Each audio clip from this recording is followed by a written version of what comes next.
and welcome back to Future Forward by CallMiner, the series where we dig into enterprise conversation intelligence, CX automation, and AI-powered customer engagement with people who actually live this stuff. If you're in CX or contact centers, or you just care about how automation and analytics are reshaping industries like finance, healthcare, retail, telecoms, and tech, you're in exactly the right place. So today I am joined by author and customer experience strategy expert Adrian Swinscoe, someone who helps enterprise leaders turn automation from a buzzword into something that genuinely works for customers. So Adrian, here's the reality. A lot of people jump headfirst into automation thinking efficiency will equal improvement. But you've said that's actually backwards. Now, why is that? Well, it's backwards. Well, it's all sorts of wrong, really. I think that there's a real herd mentality going on because AI's got this kind of comes out and it's kind of fast evolving, and it's incredibly powerful and exciting, and it offers all sorts of possibility. People are rushing into it, going like, "It's a fix. It's going to make everything super great," and you're like going, "No." But the thing is, it's not any different to how other things that have come in the past. I mean, our challenge as human beings, I think, is that we are oftentimes we react because we want to fix things. We're sort of quick to fix, but slow to understand. And so I think what we need to do is we need to understand automation is there to do something, right? To solve some sort of problem, however it's kind of like showing up. But sometimes I think we need to step back and we need to start with understanding and zoom out a little bit and see things at a whole, and then think about, okay, identify where the bigger problems are, because you might want to fix something here, but actually that might be masking a bigger problem that might sit over here. If you want to understand this, you have to, this. I think there's a great book by a guy called Eli Goldratt called The Goal. And it's all about, it's written as a piece of business fiction. It's a really nice book, actually, really well written. But the point is it takes like a systems thinking approach to manufacturing. And that what this guy kind of learns, the protagonist in the book, is actually some of the times the problems that you think that are here are actually influenced by kind of things that are happening over here. And when you actually kind of step back and understand the kind of the system, that the solution is obviously not the obvious one. And so that's why I think that we should always start with understanding. And that's the great power of so many of these kind of tools, is that, yes, they're great at automation. Yes, they're great at trying to fix things, but deployed in the wrong place for maybe the right reason might not help you. But they're also great at understanding and analyzing things at scale and identifying where the real problems are. And so I think that's where we should start. So essentially you're saying efficiency without context might actually end up making CX worse. Yeah, no, 100%.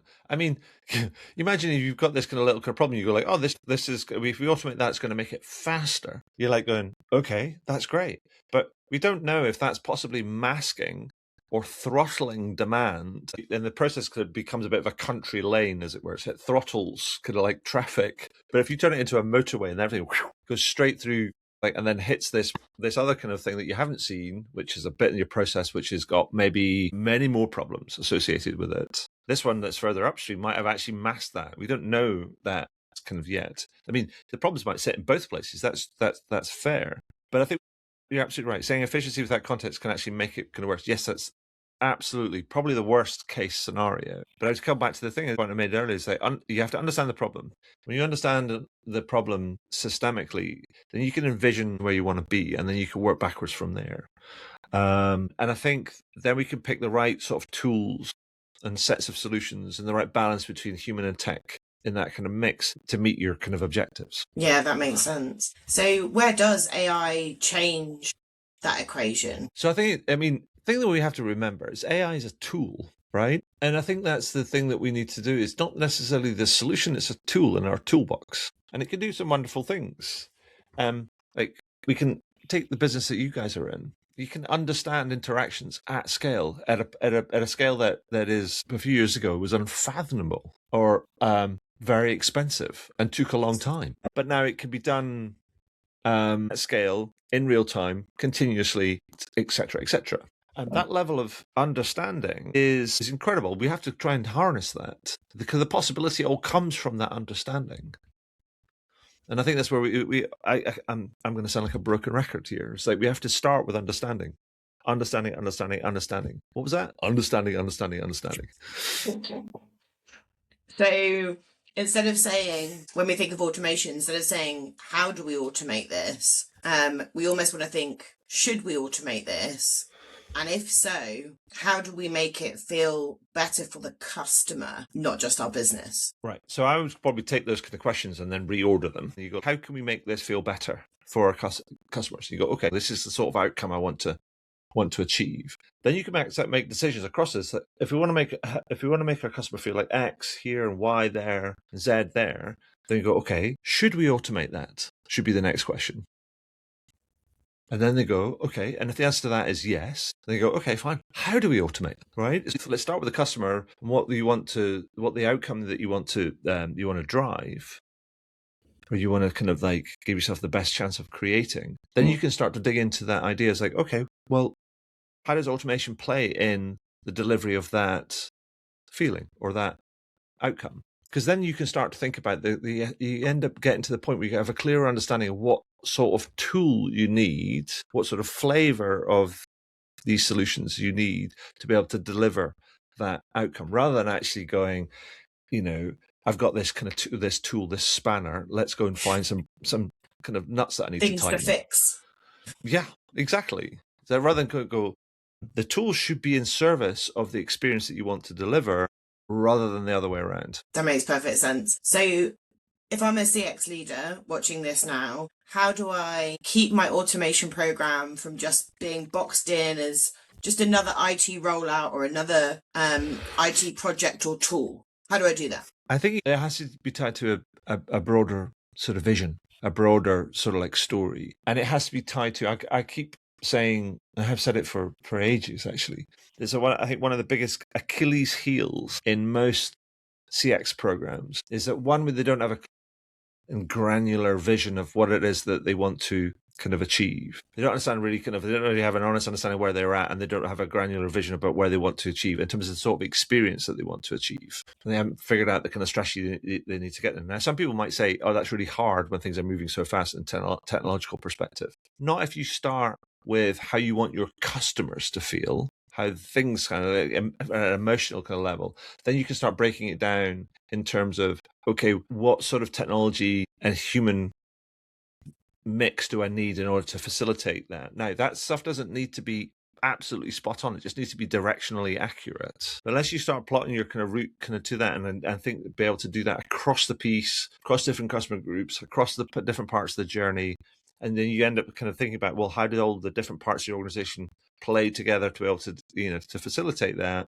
and then tie all of that back to commercial and financial objectives, because then it becomes more than just a technology project.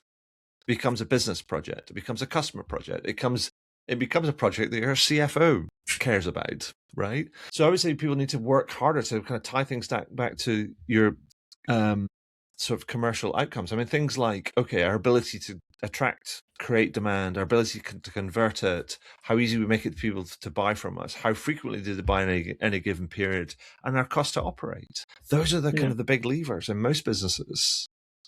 And you can probably tie most of your meaningful programs to one or more of those kind of like those metrics. And if you don't, then you're like going, I wonder why you're struggling. Yeah, so it's essentially saying, reinforce the outcome. And when you're thinking about automation, don't just replace the task. Right? Make it meaningful. And if you find it hard to generate what it means to the business to generate ROI and all these different sort of things, then work harder. Or go make friends with somebody in the finance department and say, we want to do this. We think this is going to do it. How can we calculate this? They'll help you. Of course they will. That's their job. Finance people are just like anybody else. They love solving problems. You go, I want to do this. I think it could be good for this. I'm trying to figure out how to calculate all that sort of stuff. And they'll be like, right, let's get into it. I mean, it benefits them at the end of the day if the customer is happy and you're improving their experience, right, and we're making that finance department more money as a result of that, then why would they not help you? 100%. Yeah. We also have to remember that, look, all the technology is brilliant, but we also live within and operate within organic systems, i.e. people. Yeah. And so one of the key things about the people, the real operators, in organizations are the people that know people and that can get stuff done not by coercion or whatever else, but by building relationships. And I would say that's a perfect note to end on. So if you're watching, ask yourself, is your automation strategy tuned for your systems or for your customers' world? Because only one of those will create loyalty. And I would say, Adrian, thank you so much for the insights. And for everybody else, please drop in the comments, what's the next CX process you'd automate if you had AI-driven understanding behind it? I'm going to jump in here and say, don't guess and don't assume. And on that mic drop, we will see you next time. Thank you.